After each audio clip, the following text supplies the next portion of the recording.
On this show, you will find us talking all the time about the widening gap between the rich and the poor in this country. And here is something that widens that gap.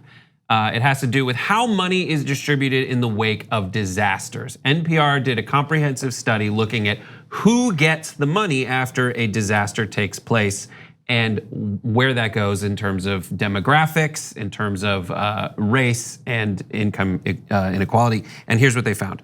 Across the country, white Americans and those with more wealth often receive more federal dollars after a disaster than do minorities and those with less wealth. Federal aid isn't necessarily allocated to those who need it most.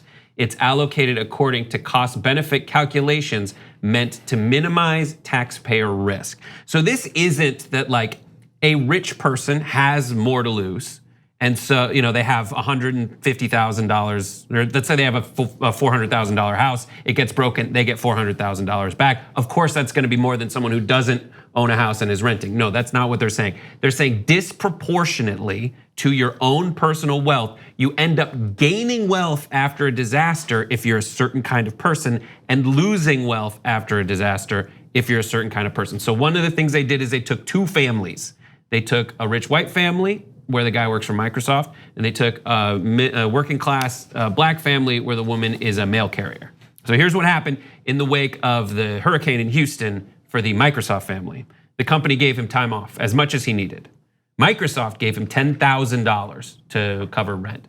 FEMA gave him $30,000, which he got within about a month.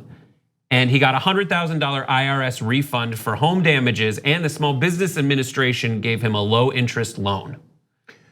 So I want to stay on that graphic, guys, because I want to break it down for you in the different ways. So look, it's not this guy's fault. These are wonderful things, and I'm glad he's getting them. The issue is that other people are not getting them. So the company gave him time off. Great, I hope all companies give people time off. But unfortunately, if you're working day to day and you're struggling, you don't get that kind of privilege. They gave him $10,000 for Microsoft. God bless Microsoft's heart. Great, wonderful, right?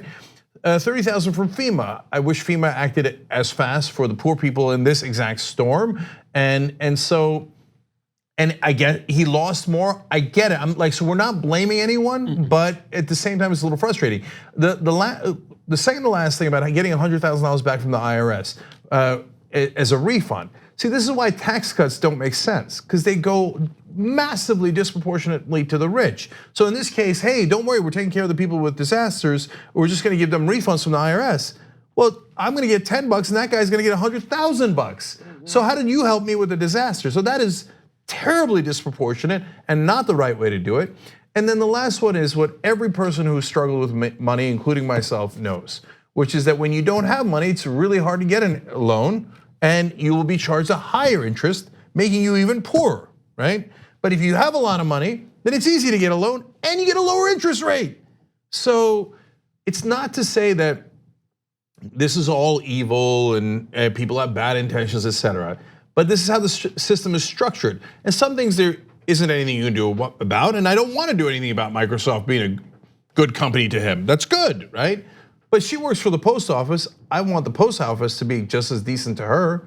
I don't know if they can give her $10,000, but certainly same amount of time. She had to work 6 days a week through the storm. Why does he get a small business loan if he's an employee? I'm sorry. It just, on the report they said this is what he got, was a small business loan from them. Yeah, normally small business loans are for small businesses, so it's a very good question. My understanding is that in emergencies like this, they also use it for other purposes, like giving people a loan to get through the tough times. Right. But if you're rich, they're gonna give you a bigger loan, an easier loan, and a less expensive loan, right? But you needed the least. It's okay, but you needed the least. Whereas if you're poor, yeah, we're gonna give you a loan, but not really. And if we do, it's gonna jack up the interest rate, so you have a much harder time paying it. So is there anything we could do about it? Well, those last two, yes, there is something we can do about it. So one of the things we could do is say, hey, instead of compensating people through the IRS, which disproportionately helps the rich, why don't we actually give them federal aid?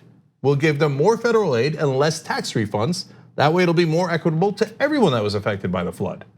Or what we can do is, hey, instead of giving them small business loans, which has this problem, one of the things we could do is either give them that and say, hey, everybody's getting the same interest rate if they are affected by a natural disaster, to be fair, right? Well, I mean, why does the Small Business Administration, or where they're getting this loan, doesn't have to make a tremendous profit. It's not a private company. So you see what I'm saying? We can challenge the assumptions of the system to actually provide a more equitable outcome. Instead, we're like, no, of course, if a disaster hits, the people who can least afford it are the ones that should be charged the most and helped the least. And that makes no sense if you care about justice. Right, and the rich people will have a better credit score, and the poorer people are more likely to have a worse credit score. They're saying that that's why they wouldn't give the lower interest rates, because as they say, they don't want to put too much risk to the taxpayer. But as you'll see, like AOC argued before Congress, the whole mechanism by which we create credit scores is itself faulty, opaque, and kind of a scam. Not kind of a scam, extremely a scam. And so that's things like that. So what do? You give people who don't have the money to pay a high interest rate. It's gonna make it worse for them. It's gonna make it harder for them to get their credit score back down. That's the cycle that is in all kinds of places around the economy. And as you'll see, even more tragically, plays out to people who have just experienced a disaster. So we showed you all those things that the Microsoft employee had. Here is what family 2 got, the post office employee. A friend gave her a place to stay, and she got $2,500 from FEMA. She never missed a shift, according to the report. 6 days a week. 6 days a week, never missed a shift, and she still sleeps. She found a place that's cheaper than the one she has now, because in the meantime, she had to pick what to do with that $2,500. And the choice was between, do I get a place comparable to the place I was staying at before, or do I get a car so I can drive my son to football practice, because that's his ticket out of this. So she chose the car. And since then, it's a year later, she's still sleeping on the same cot she was sleeping on when she went to a shelter in the wake of the storm. The part of the story that really got to me was the insult to injury, because she needed that $2,500. Like, think about it, she got a car for $2,500.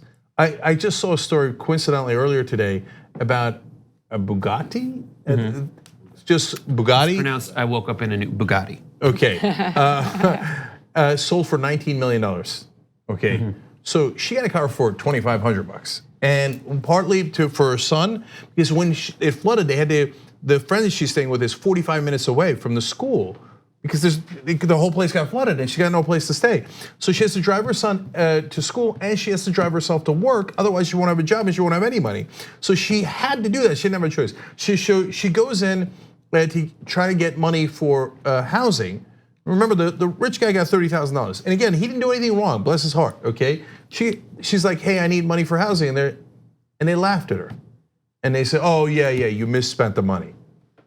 Right. No. Like, I can't abide that. I just can't. It's insult to injury. Don't do that to her. She's busting her ass trying to provide for her kid, and then to question her, to not give it to her, and on top of that, to treat her with scorn.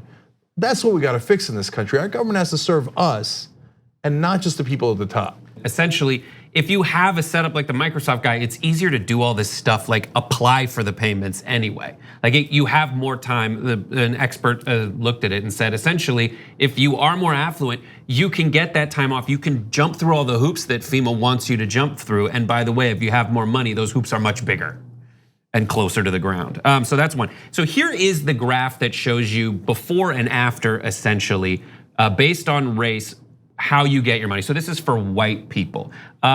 Just the thing to pay attention to on this graph is there's a solid black line. That is a net zero.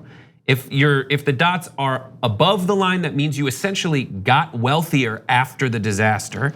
And if they're below the line, that means you ended up losing money as a result of the disaster. This is for white homeowners, based on like how much disaster relief your entire neighborhood needed. But so on the top you have college educated white people make a lot more money, but even 8th grade educated white people kind of netted out in terms of homeowners. When it comes to renters, high school educated whites kind of netted out to zero. College educated whites who rent made money off the disaster. And if you have an 8th grade education as a white person, you lost money. Kind of put those in your mind. So look, there are white and black disparities, and we're going to get to it. But remember, the biggest disparity is class, and they constantly try to divide us because they don't want you to see graphs like that.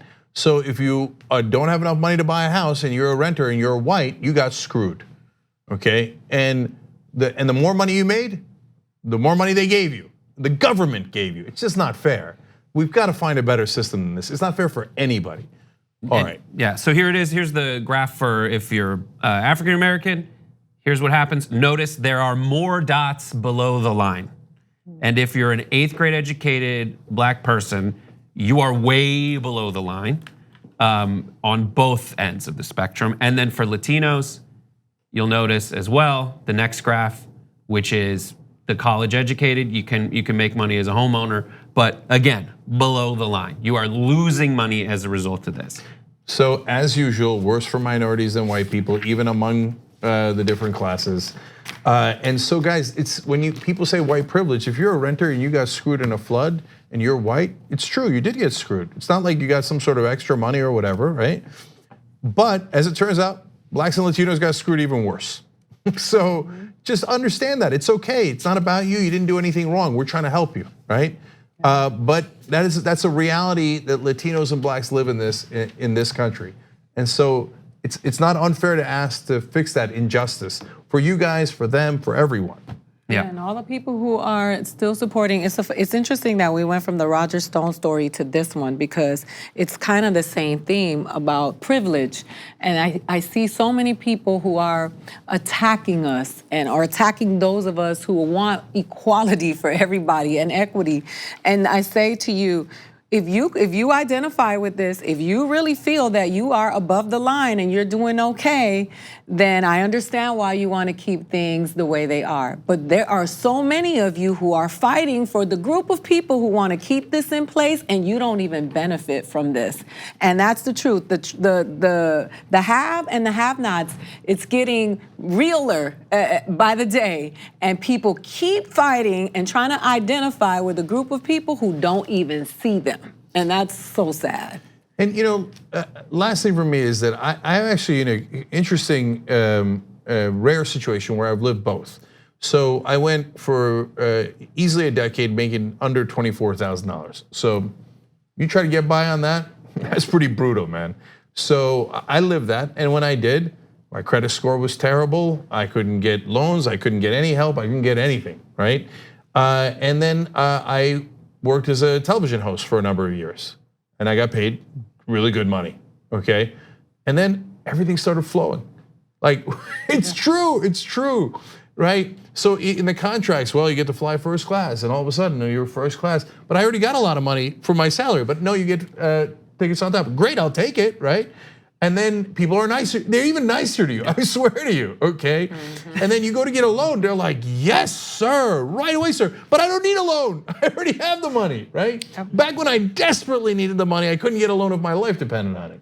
So that's the reality that we live in. So knowing that, the government should be more sensitive to the people who actually need it more, rather than the reverse, which is unfortunately the situation we're in now. Thanks for watching this free clip of the Young Turks. Don't forget to become a TYT member today.